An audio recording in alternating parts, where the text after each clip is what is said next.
Welcome to Ace Rodney Talks for the Superstars. Tonight.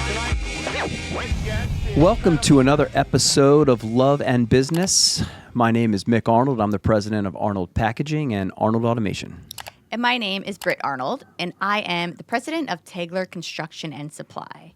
And today, we are going to discuss what I believe to be the biggest unlock to success in life and everything in general. And we keep coming back to this particular topic. We have talked about it at length before, but not enough. And it's the common thread as I look back and reflect on a lot of the conversations we have. It's a common thread, and I don't think we've spent enough time on it, as important as it is in our lives. And that being there's a couple of ways to look at it, but I love the phrase mundanity of excellence. And we have referenced that phrase per the book I read called Grit by Angela Duckworth. But really, she was just quoting somebody else. And his name is Daniel Chambliss. I think it's Chambliss. That's how you pronounce it. Who was a sociologist. And he did a study of Olympic swimmers, local Olympic swimmers, and he came up with this idea of mundanity of excellence. And he was trying to discover what made the best swimmers, like what was behind them. And in this study, he references, well, there were a couple of things, key points in this study that he came up, 3 to be exact. One of them was that excellence requires qualitative differentiation, not quantitative. 2 was that talent does not lead to excellence. And I think I don't necessarily believe in that. I think there should be one added word in that, which is talent does not necessarily lead to excellence. And then number 3 was, what was number 3? Number 3 was excellence is mundane. The mundanity of excellence. So those are each points I'd like to dig into a little bit deeper. And then I have some side tangents on all of this. But let me get into this study a little bit so everyone can understand the context of Daniel Chambliss's research and what he looked at. He looked at Olympic swimmers, like I said, and one of them being a woman named Mary Meagher. And she went on to become a very, very elite swimmer. And in looking at her trajectory, she pointed to 2 things that made her better than the rest. And these 2 things were when she was younger, she committed to always getting to swim practice on time, no matter what. And that made her appreciate the value of time. Every second at practice mattered.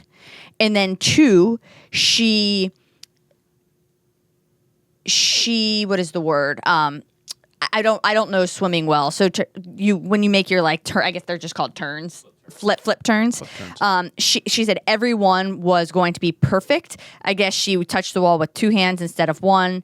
And I guess it's common. I'm looking at Tommy as a swimmer. I guess it's common to, at times at practice, be sloppy on the turns. And she said she never was. She was going to make them perfect, performance perfect on everyone. And those are like the 2 things that she did that she contributes to a lot of her success.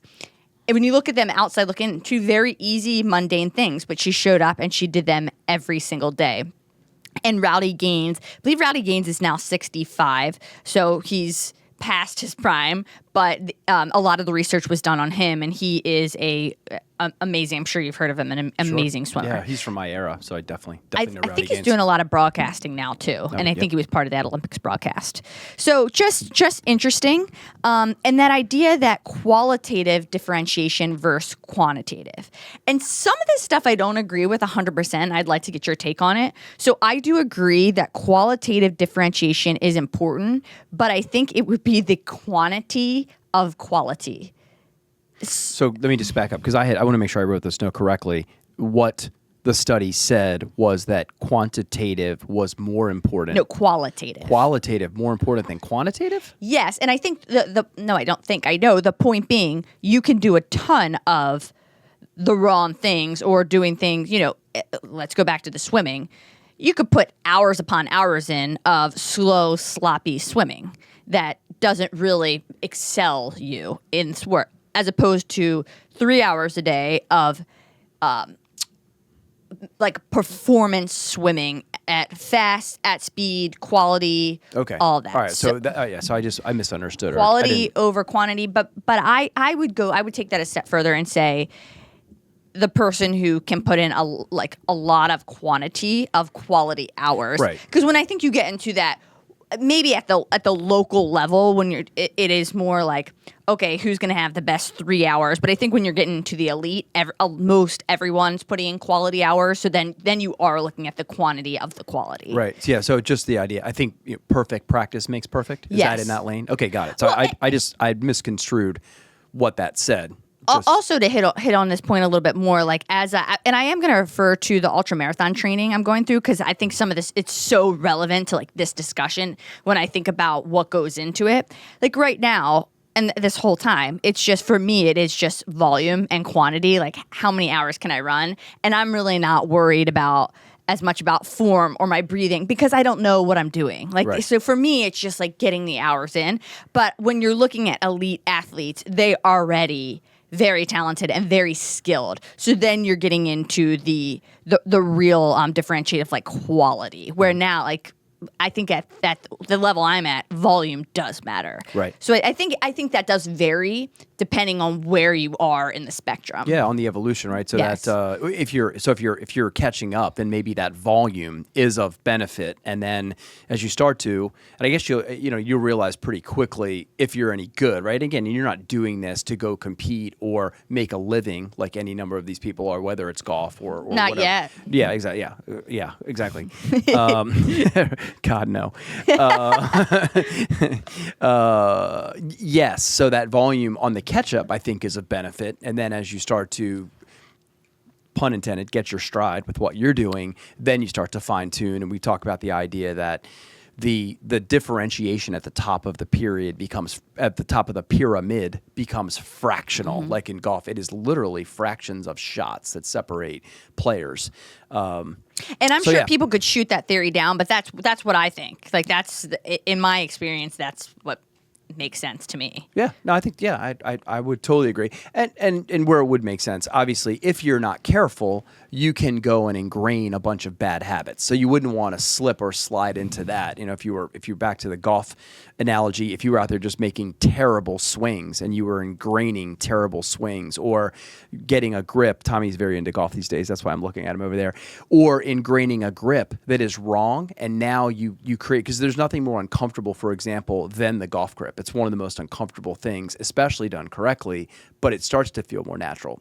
If you were to ingrain a bad grip, you could expect terrible long-term outcomes. Yes. And when you have to go and fix it, True. My God, do you play terrible for a long period of time. And that's what I'm brutal. saying. I mean, I could play devil's advocate and say, well, you should be nailing the quality in the very beginning for that very reason. Sure. At the same time, too, if you're talking about running, there is just the aspect of creating the aerobic capacity, right? So that is something that you're doing right now that is more important than fine-tuning the breathing. You're just creating the capacity to breathe that much right now. Right, the foundation and to be able to. Yeah, so I mean, I think even acknowledgement of what really matters early, where you'd say, well, I truly don't need to do that yet. I'm not ingraining bad habits. I'm just building up the stamina, because without the stamina, I don't even have the mental capacity to think about things that are that fine-tuned or finite. I'm too damn tired. Yeah, So, true. right? Very And true. So I think the acknowledgement of understanding what really matters early and what could get you onto a bad track,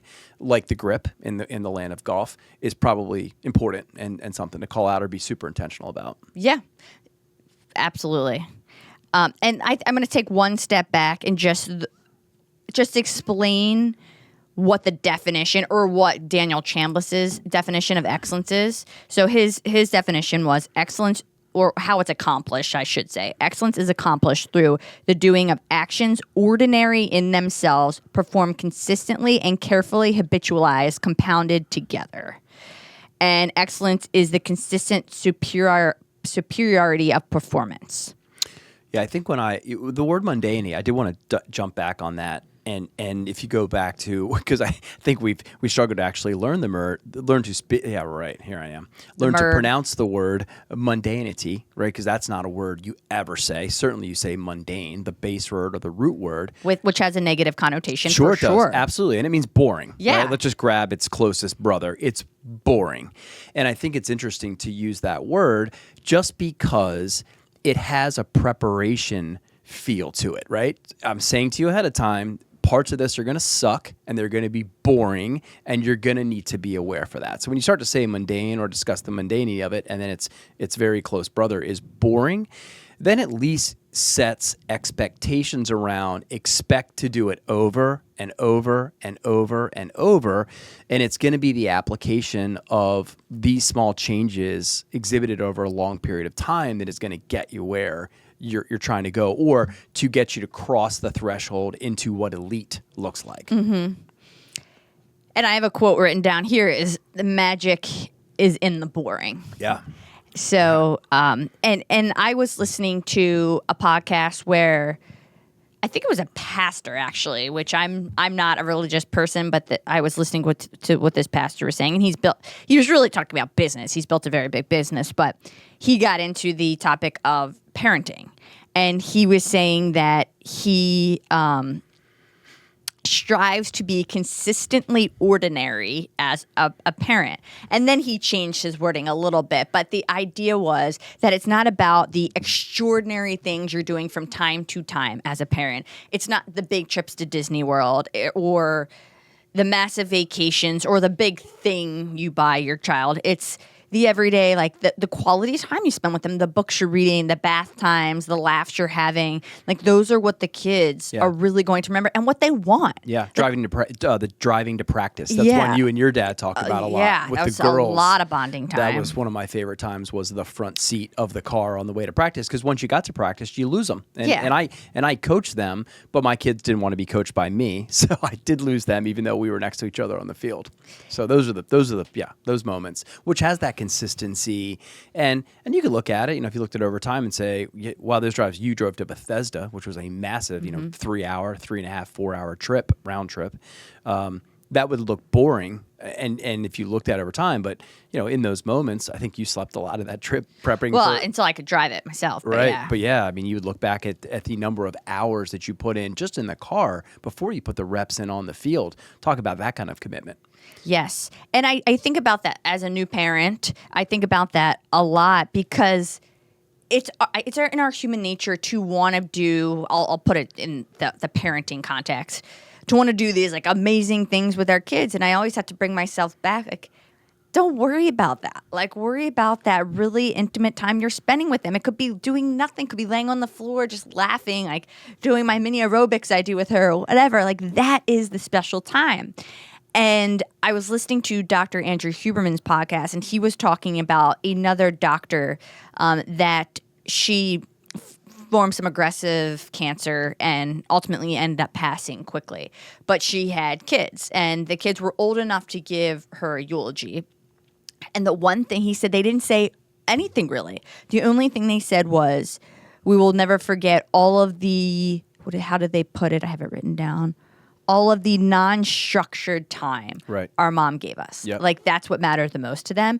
And all they meant was like just the time that she freely spent with them doing whatever you wanted. It wasn't the big things. It was like the non-structured time. Yep. And that's all they said. And it like really rocked him, like really struck a chord. And I think that plays so perfectly into what we're talking about right here. Yeah, I think it also goes a lot, especially back to that parenting and just in general too, right? It plays into that expectation setting part, and I think that's also part and parcel to how you build kids and whomever you're responsible for teaching and or coaching along the way. Like we teach and coach people here, and how you also create an environment of them being grateful. If every single thing is fabulous, how do you ever know what extraordinary looks like? I mean, it's those things that where you do have the ability to identify things that are not like the other. And therefore, if they are fantastic or fabulous, then you appreciate them that much more, and you're grateful for them. But back to those kids' commentary around just really appreciating the day in and day out is what a great idea. Yeah. Because we don't focus on that. No, we only focus, whether it's social media or the stories you tell your friends, especially if you only get to be with people a short period of time, you focused on the most recent and the most fabulous things long before you get into anything that's deep or less fabulous, right? I mean, the vulnerability, you don't show up, you're like, let me tell you about the shitty day I had, right? It would take a while. When my buddy Grant called after our last episode, he said, I listened to your last episode. Sounds like you're going through it over there. And we talked for a while, and it was early because he showed up that way. It looks like you're getting your ass kicked. Tell me about it. And I went right into the ass kicking. I wasn't like, let me tell you about the Disney World trip we took last week. Yeah. We got right into it because that's how close we are. But you generally go to those fabulous and most recent things first, and it takes a while to get to the other stuff. Well, which only happens through time is my point. Sure. Right? And exposure. And I think Grant and I would both agree that this is the most you've ever said fabulous in a short period of time. That is true. And fantastic. But I'm not saying fabulous. I'm using fabulous and or fantastic to describe an extraordinary event. Yes. I'm reaching deep into my glossary today. But you know what? This is human nature. It's human nature to want to experience really high highs and want to experience the big things. And I want to constantly, and it's hard. Like, I want to constantly bring myself down and remind myself as a parent, like, you don't have to do all that. Like, don't get caught up in that noise. Like, enjoy these everyday moments. And I really have tried to do that. Well, probably the hardest planet in the history of time to be able to do that, considering things like social media and not just programs or television shows, for example, whole networks that revolve around, can I say fabulous one more time? Sure. That revolve around this ridiculous excess. Let's go that word, right? This ridiculous excess, whether it's Bravo. And I don't watch Bravo, but I am aware of the Housewives of, or I'm aware of Sweet 16. Do you know how I know about these? Because our daughters tell us about them. Like, these are the excessive, fantastic things that they're consuming. That happen one time a year. Once a year, a fabulous or what is the Sweet 16? Right, for them. Yeah, for them. But 365 days a year, this show watches someone outdo the last person on the show, and somehow that becomes this bullshit norm, and that's just insanity, totally insanity, and really unhealthy. It's the opposite of what we're talking about, right? Yes, it's the opposite of mundane.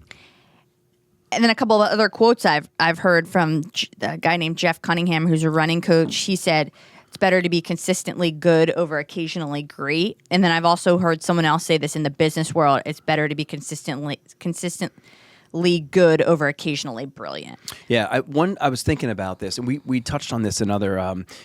I love to then expand my brain in that we talk about sports a lot, something we're very comfortable with, and I think most of the time can quickly take an idea and put it back into sports, as we already have a couple times today, or I have, just because so much of this from a process perspective. We talked about swimming, which is an incredibly demanding physical sport. I think it's also, sorry to cut you off, just to add to that, as Daniel Chambliss was saying, swimming is also a really great sport to study because it's individual and it's so black and white. And so anytime you do research, it's really it's like you can get to the results and change variables very easily, and like the measuring tracking of swimming is the perfect sport. Yes, timed sports are beautiful for that, right? And individual, and then golf is as well, yeah, because you're counting strokes and you're doing it individually, and then you can break down the different segments of the game: fairways hit, greens hit. So that's why that type of thing always resonates with me. But one that has crept into my mind a lot recently, and talking in our last episode that we dropped about the manufacturing process. We haven't used the word process yet, but everything we're talking about is in and around that word process, is cooking, chefs, and what they do. If you look at a chef, there really isn't a way, and what you might be tempted to do is cut corners in these moments or short circuit the path to excellence, and you can't. You know, you might have physical attributes that maybe get you there a little faster. LeBron James and his ability to play basketball, there's clearly a genetic or a physical component that would keep me from ever participating at his level. I am not dunking. They were saying Michael Phelps, he's 6'4", but his wingspan is proportionate to someone who's 6'8". Right. Yeah. So that's genetics. Absolutely. And so being a chef then, because there is not the physical component necessarily, and you don't get to cut corners. You can't, if you cook it too fast, you fail. If you miss a step in the recipe, which is, we actually call that recipes in manufacturing, you fail. And then you take this original recipe, for example, that everybody loves, and you continue to tweak it and make it better over time until it becomes a James Beard, a winning event, or something that is that extraordinary in the land of food. And chefs fascinate me in the way they show up, where there truly isn't a physical component. You can't outrun it, out aerobic it, or whatever. You can put more time in, that's for sure.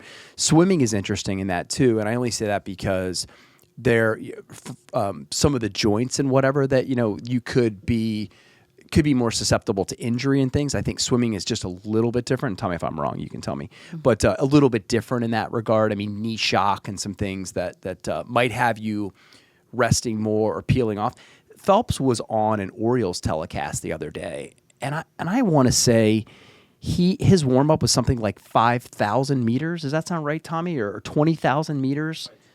Yeah, I mean, it was some crazy number of meters that he swam just to warm up. I mean, it was more than I'd swam in my entire life. That was his warm up before a meet. So they talk about a lot that very thing in being like one of these mundane things. It was the warm up. Yeah. That because it's shortcutted so often, but a lot of these elite athletes, they had that consistent warm up for years. Yeah.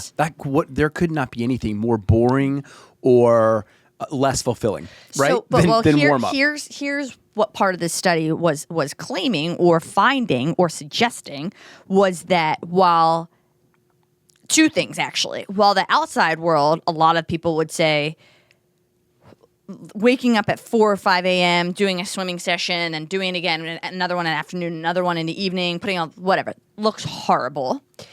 A lot of these athletes enjoyed it and actually loved that the outside externally it looked horrible.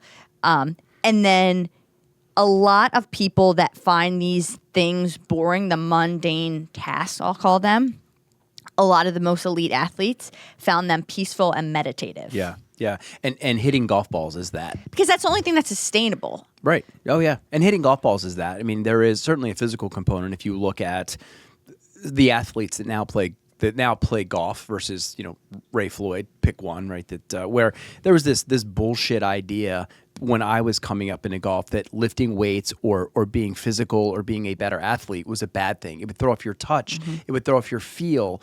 Totally bullshit, and has been completely debunked by Tiger Woods and any others. But that is a sport, again, that somewhere between being a chef and a swimmer, you do have the ability to go at it for incredibly long periods of time. And Greg Norman to this day's back is completely jacked because of how many balls he hit. And there is joint stress, but certainly not like other sports where the pounding on your knees when you run or whatever those different pieces. Golf has that look to it. You can go at it for very, very long periods of time. And when you get tired, then you just go putt, and you can do that for hours and hours on end. And back to that mundanity, the quality of those repetitions must be very, very strong. Mm-hmm. They have to be very high quality repetitions. Yes, and as we're talking, as we'll keep on the theme of sport, but I think this could really pertain to just life and different things you're doing in life. You could look at everything. So as I'm looking at the running, what I'm doing for running, you could look at the little things that you do every day as it relates to not just your training, your recovery, your sleep, your nutrition, your gear, like just the little. Let's figure out what my optimal nutrition is and nail that every day. I'm not doing that. Let's nail the sleep. I'm not doing that. Like there's so many things I'm not doing. Sure. But if you're in that elite world, you are. Yeah. Like you're like, okay, I'm getting 10 hours of sleep and that's every single day. Like just those things you are just nailing every single day. Well, back to that recipe idea. Those are all parts of that massive recipe that ultimately go into hopefully a world-class finished product food in that moment. But the same exact thing, right? You're looking at the recipe and you'd want to make sure that all of the ingredients were of the absolute highest level of quality to make sure that your finished product was at the absolute highest. Because if one of them fails, then your finished product doesn't have a choice but to be less than world-class. Now, how do you feel about this whole concept? I mean, I think there are two sides of the spectrum. I think you could look at it as that's an amazing thing because I don't see myself as someone who is really, really gifted or skilled or talented, but I now know that if I am consistently good and show up every day, I can be elite. So if you look at it that side, that's very optimistic. On the other side of the spectrum, you could say, well, that sounds like it takes a lot of time and a lot of boring effort, and I want to get there quickly and see incredible results. And so that's like the pessimistic side of it. It's like, man, that sounds super, as we keep saying, boring. How do you perceive it? I think there's one word that's got to exist is the differentiator between those, and it's enjoyment. Right. Right. It's got to have enjoyment. Passion? Yeah. Passion. Yeah. Enjoyment, passion. Your motivation for running and training and performing in an ultra marathon has a very high level of enjoyment, and you could also, right next to that would be pushing yourself or whatever. Enjoyment of that discomfort. Yeah, but pushing yourself or demonstrating for yourself that you can do it. There's an enjoyment to that. Someone else might look at it and go, oh my God, you're pushing yourself to run 32 miles? That sounds awful. There's nothing about that would ever be attractive to me. Thus, it cannot be enjoyable. And I'm not even going to try it. So I think the difference between that optimistic approach and the pessimistic approach would be, do you love it? I mean, there's lots of people that are paid very well to do things, and the money is the driver, right? It's exclusively the financial benefit. And the second they can get there and leave it, they would leave it. They're like, yeah, I did this to make $100 million and I hate it, but I love $100 million and I'm willing to do it until I get there. I'm just making stuff up. But I think the enjoyment piece, and you had used the words, people in that space. I do know that from a golf perspective, that when I finally matured, I was no good at it when I was younger. I did not have the maturity level to get to put in the time and the repetitions that it would take to be elite. And it ultimately passed me by. I missed it. I did get better at it and got in physical shape and learned how to put in those repetitions and played some really good amateur golf along the way.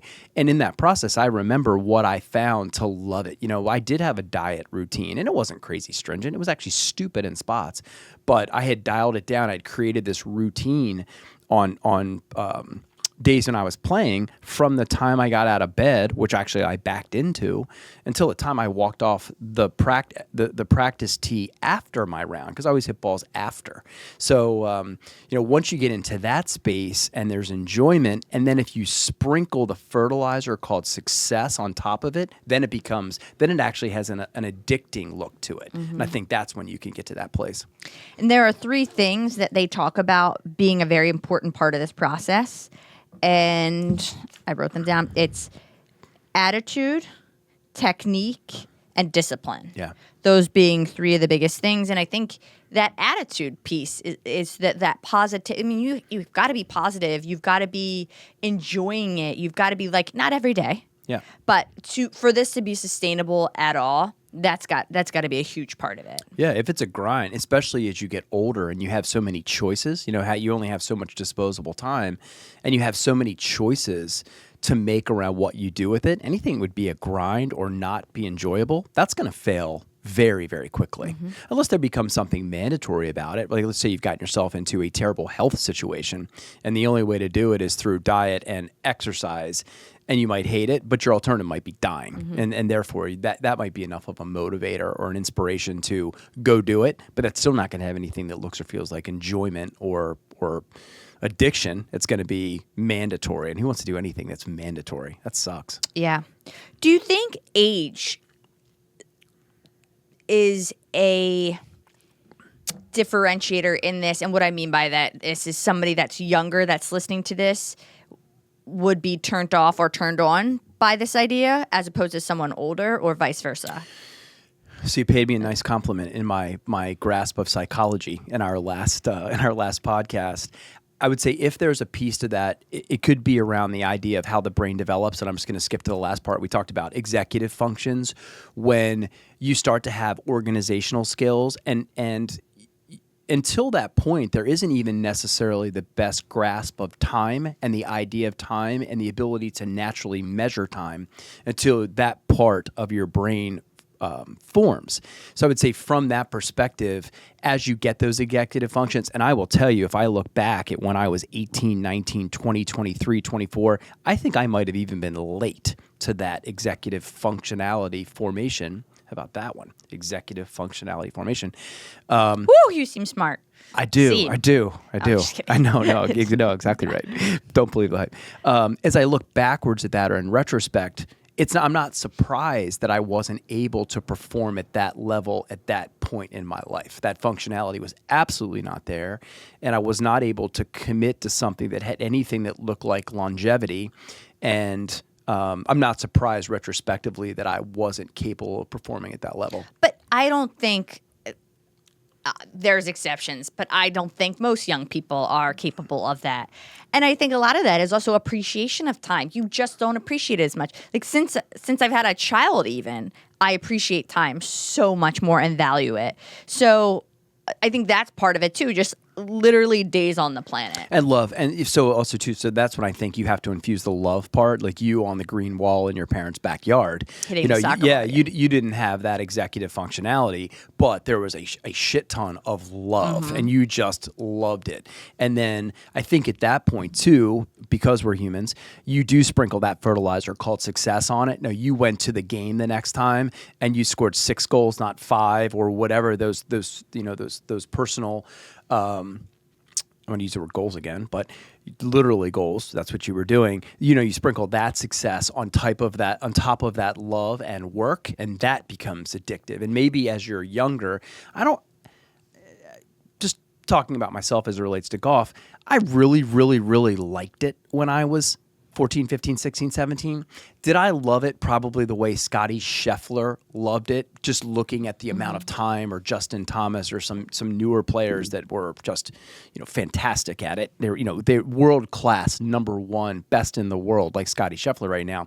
I don't think I had that additive called love at the level that they did to allow me to bridge into the mental maturity and that formation that we're talking about. I'm not sure it was there at that level to keep me dedicated as I needed to be to bridge that gap into the professional space.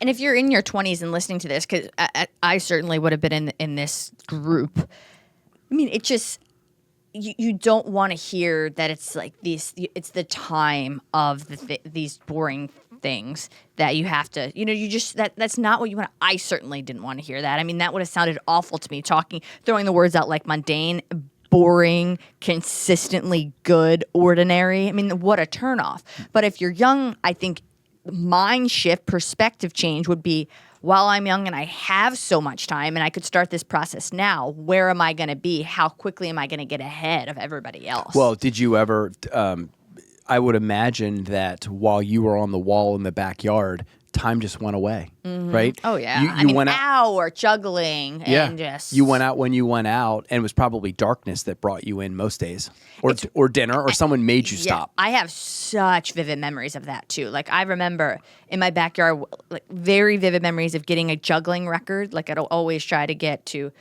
we'd start at 400 and 500 until I was getting in the thousands. But I remember like getting the record, running in, and telling my parents, like, it's so vividly, it's crazy. Yeah.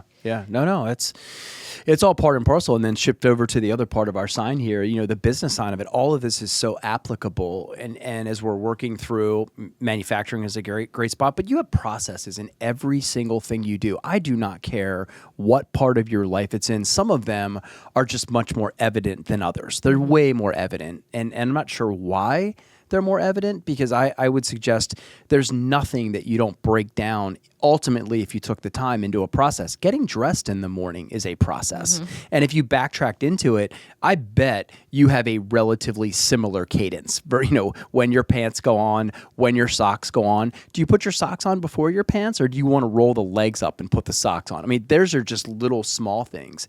everything has a process. It might be a 2-step or a 22-step process, but you fall into this as a mammal. There are things about this that just become tried and true, and I think they become familiar. And then, if you're like me and you're constantly looking to refine every single process all the time, which can have its own, challenges and downfalls, then I am always looking to cut seconds out of every single thing, personal or professional, always looking to be more efficient to create more disposable time, which I then can go control and do what I want with. One of the things you said was backtracking into your planning. And I think this part of that preparation becomes so important in being able to adhere to the routine and schedules and commitment to all of these things. And I think if you care enough and you want to be the best, like that prep, whether it's the night before or the day before, is instrumental in being able to execute in this way. Yeah, it's everything. You'll hear the best generals say that the war was won long before the first shot was fired. That's all part of that preparation. You also hear them say that when armies aren't at war, they train. Like, those are just two great military references that are so relevant in everything that we're talking about. For me, the preparation part is also about eliminating surprises or creating time for surprises and still being able to win, whatever win means, and backing into it. My father was just what you did. And if you had 5 tasks to do, and for us it was making sales calls, literally. So it was, I have to be here at this time and that time, so I need an hour. And he had this tendency to round up. So if everything went perfect, you were where you were supposed to be way ahead of time.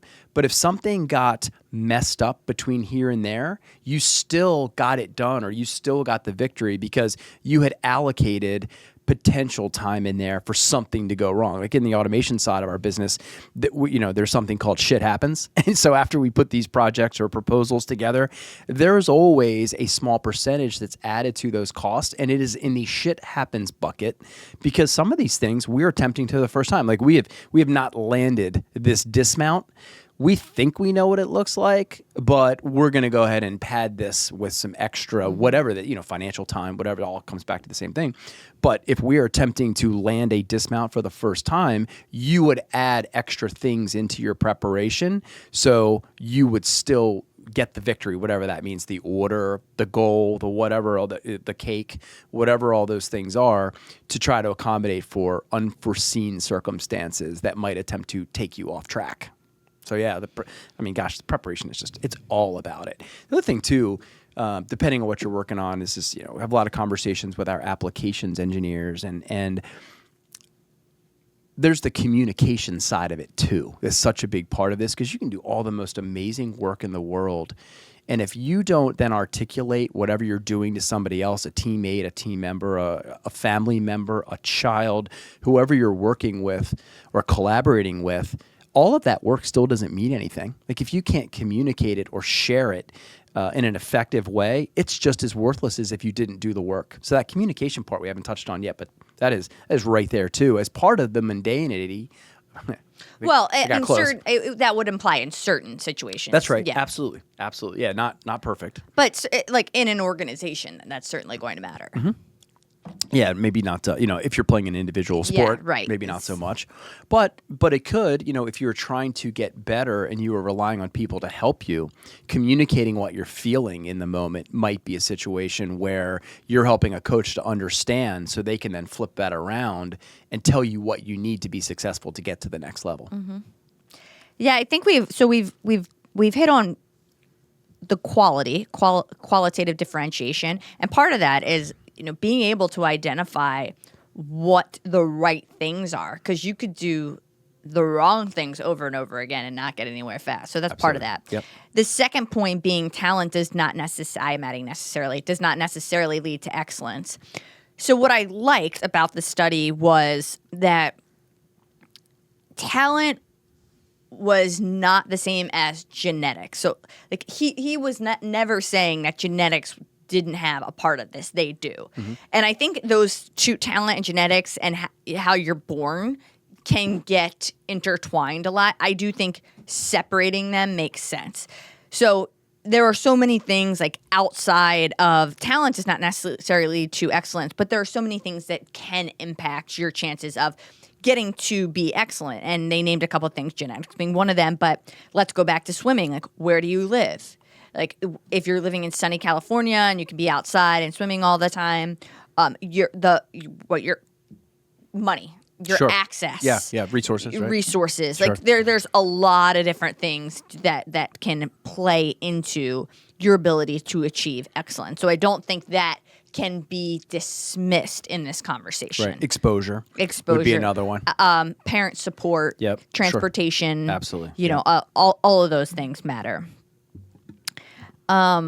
Okay, so the thing when I'm looking back through when I was younger, and as I said, I don't think I could have appreciated any of this. I even think back to a conversation I had with a girlfriend, and she loved to date these guys where she'd have these really low lows, but super high highs, and like it was just this relationship. And I remember the conversation, and I remember telling her like, you need to meet the guy that you're always, and for those who can't see me now, I'm just making a straight line across. Like it's just there's not those crazy ups and downs. It's maybe a little higher than the average, but like you stay there. It's steady. Mm-hmm. And she ultimately ended up marrying that guy that she found that was like steady. But when you're younger, you think, well, that's boring. But now I'm like, no, that's consistent. That is sustainability. Mm-hmm. And I'm not saying you don't have those small highs and lows within that. You do. But I just appreciate it so much more now. And every day that I get one day older, like this becomes so much more relevant in my life. Was your friend able to? Did you have to? You know who she is. Oh, I know. Was your friend? Were you able to did you have to point out to her that she generally was attracted to or sought out these high highs or the chaos? Or did she realize that she was just drawn to it? She's really smart, right. And I think she realized. Right. But sometimes too, you just until somebody actually it deep down, but until somebody says it, right. You can't really admit it to yourself. Yeah, your internal alarm bells are going off. Yeah. But it's so damn exciting. You just you mute them until it becomes a huge problem. And hopefully it's not too late by then, but yeah. Yeah. And the best part of this whole thing, as we're talking about the mundane and the boring and the day-to-day, ultimately what we're all if we're all seeking that big goal or that big thrill at the end, like that is what this gets you to in the end. Like the excellence, the highest level. Wouldn't it be more about a sustainable trajectory, not flat, but it would have the line would be up and to the right. Mm-hmm. It wouldn't be straight up, right? But it would be up and to the right, and you would just love. It wouldn't be perfectly straight, nothing is, but it would be up and to the right ultimately. And you would really enjoy all the smaller ups and downs along the way. Mm-hmm. Not the rash whipsaw stuff that's in there, but you would really enjoy the ups and downs, even the downs too. The downs are so critical to getting back to the ups and resetting your course or learning and failing and getting better and all those little downs on that trajectory would be equally as important, and they would actually make you appreciate the ups even more than you would otherwise. In my running training block, I relate to this so much because I had to be realistic and be like, I don't know 5 months after having my child if I'll be able to cross the finish line of 32 miles. And to mention, that's through trail. So if you've run trail and road, they are so different. Trail running, the toll it takes on your body and how much more taxing it is than road running is not even funny. Yeah. Like my road running has got so much better from trail running. Treadmill running, road running, oh my gosh. Trail running, right? Yeah. Treadmill. I used to think treadmill running was hard, and then I went to road, and I was like, holy shit, I can't even run 3 miles. Then you go to trail, and But and the injury aspect too. I mean, you come back banged up. Oh yeah, until I got my new trail running shoes. So I had to realize like this. I'm not sure if I'll be able to achieve that end goal, but in the process, There have been so many little milestones that had I not been training for the big goal, I would have never achieved or never even gone after. You know, like I said, I would love to run like a decently, and this is so relative, like a decently fast 10 miles through the city.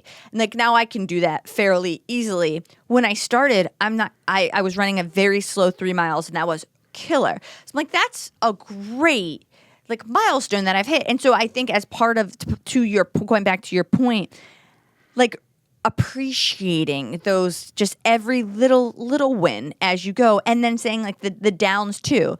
In training, they say that 40% of your days you're going to feel like absolute shit. Yep. 40% you're going to feel okay, and 20% maybe you're going to like, I had it. That felt amazing. Like what an incredible workout. I've had 2 of those in this entire training block. And those days that from start to finish, I felt great and I was on top of the world. And the next day, I pretty much shit the bed and was like, I suck. Well, how about that, though? So the statistic you just gave was 80% of the time you're going to feel like shit or okay. Yeah. And 20% of the time you're going to feel fantastic, and that's worth it. And that's what somebody said. But I those statistics, they're not perfect. But it's not perfect, but it's there. It's close. Yeah.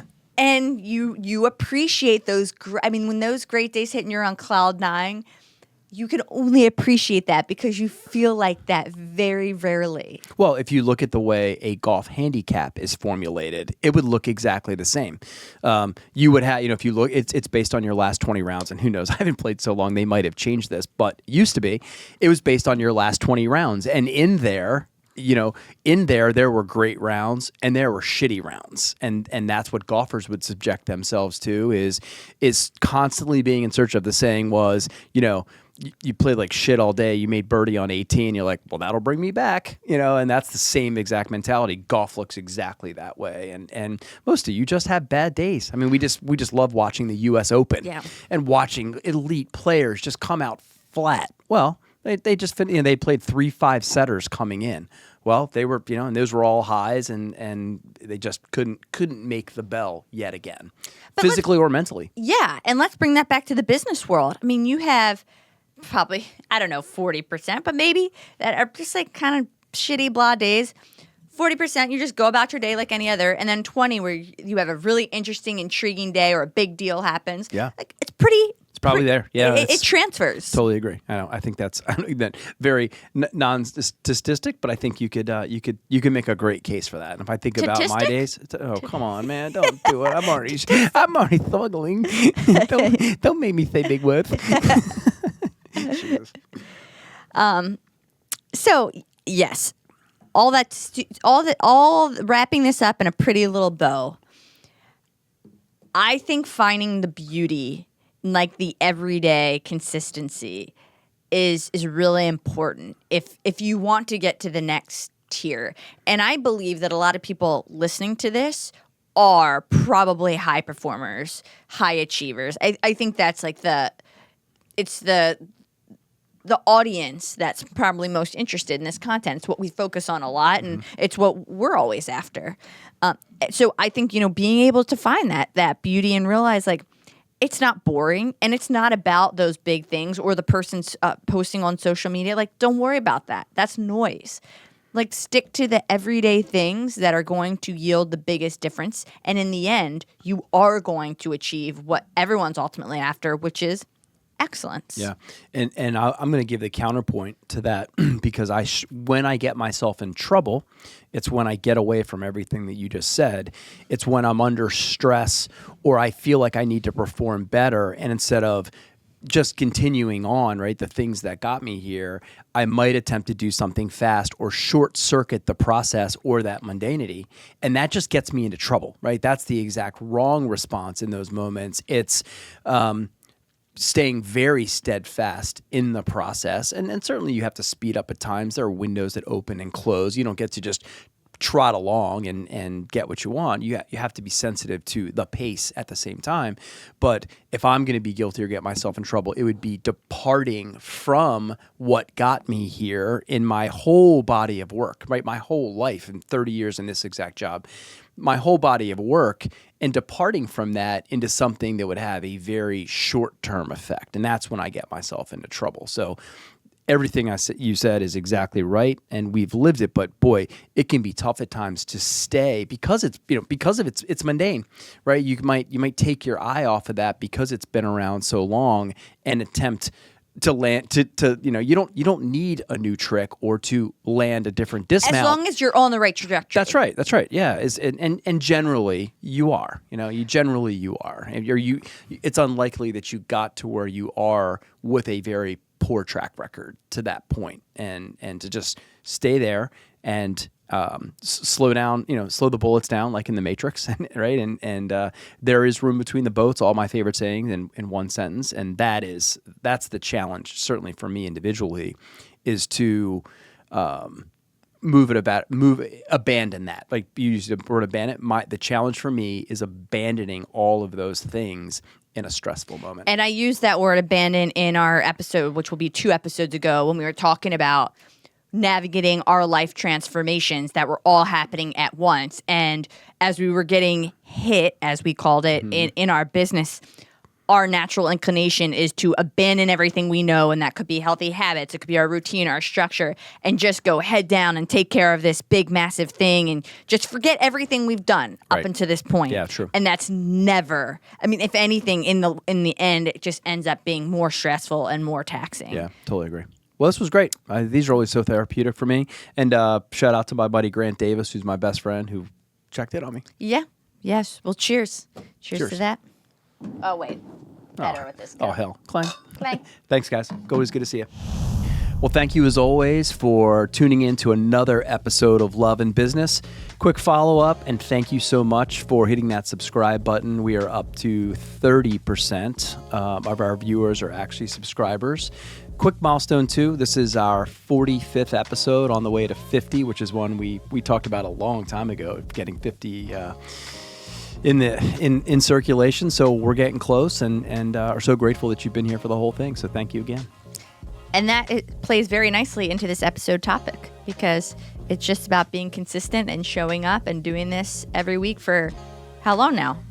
Year and a half. Year and a half. Year and a half. June 10th of last year is when we started. Yeah. So we didn't even touch on that we are exhibiting the Mundanity of Excellence by shooting these all the time. And we're able to do it because we enjoy it so much. And we appreciate all of you that are listening and sharing in this journey with us. Please do us a favor and subscribe. That means 70% of you are not subscribed. Also, there's a little notification button on our home YouTube page. Click it. It will let you know when we have new content that comes out, so you never have to guess. So if you relate to what we're talking about, if you're excited for new topics, new guests that we have, please subscribe. Please click that notification button, and we really appreciate all of you. Thank you so much. Thank you. See you soon.